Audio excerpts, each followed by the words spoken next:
api dari mangkuk darah menyala lebih besar. Watu geni mulai bergetar hebat. Tanah retak, dan dari celah-celahnya, uap hitam menyembur seperti napas dari neraka. Anissa gemetar. Ia bisa merasakan ingatan masa lalunya, Sari Dewi, berbisik di dalam pikirannya. Kamu tahu apa yang harus dilakukan. Kamu terlahir kembali untuk menyelesaikan ini. Pilihannya bukan siapa yang hidup, tapi siapa yang cukup kuat untuk mati, sambil menyegel mereka kembali. Tari melangkah ke dalam lingkaran, dan saat itu Anissa melihat dirinya di dalam mata Tari. Kilatan, satu momen singkat dari masa lalu, mereka pernah bersaudara. Dalam kehidupan sebelumnya, mereka adalah adik dan kakak. Tangannya gemeta, air mata mengalir, tapi makhluk itu tidak sabar. Dari dalam batu, tangan-tangan hitam mulai muncul, melayang seperti asap, mencoba meraih siapa saja yang terlalu dekat. Warga mulai mundur, beberapa berlari. Pak Karto berteriak, "Selesaikan, Nduku!" Atau kita semua hilang. Dan pada saat itu Anissa memilih, bukan untuk mengorbankan Tari, tapi diri sendiri. Ia menggigit ujung jarinya, membiarkan darahnya menetes ke dalam mangkuk.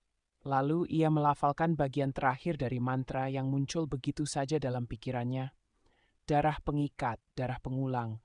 Aku yang lahir kembali mengunci kalian dengan nyawa yang lama.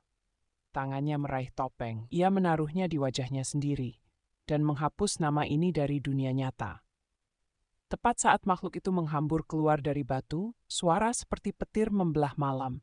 Kabut hitam itu tertarik kembali ke tanah. Tangan-tangan terburai menyusut seperti debu, dan Watu Geni retak, lalu pecah jadi abu. Anissa jatuh, tidak bernapas. Matanya terbuka tapi kosong. Pagi harinya warga menemukan Tari pingsan di tengah ladang. Ia hidup, bingung, dan menangis histeris saat sadar Anissa tidak ada dimanapun. Tapi yang aneh, saat mereka mencari ke kamar Anissa, tidak ada yang pernah merasa mengenalnya. Namanya tidak ada di daftar peserta KKN. Foto-fotonya di ponsel menghilang. Bahkan warga yang pernah dia wawancarai mengaku tidak pernah melihatnya. Satu-satunya tanda bahwa ia pernah ada, jurnal lapangan miliknya tergeletak di bawah pohon dekat bekas Watu Geni. Halaman terakhir tertulis dengan darah, bukan aku yang datang, tapi aku yang dipanggil kembali. Seorang mahasiswi baru turun dari truk ke desa Karangjati. Ia tersenyum cerah, mengenakan kaos alma mater. Di belakangnya batu besar berdiri kokoh. Warga bilang itu batu baru, muncul setelah gempa kecil belasan tahun lalu.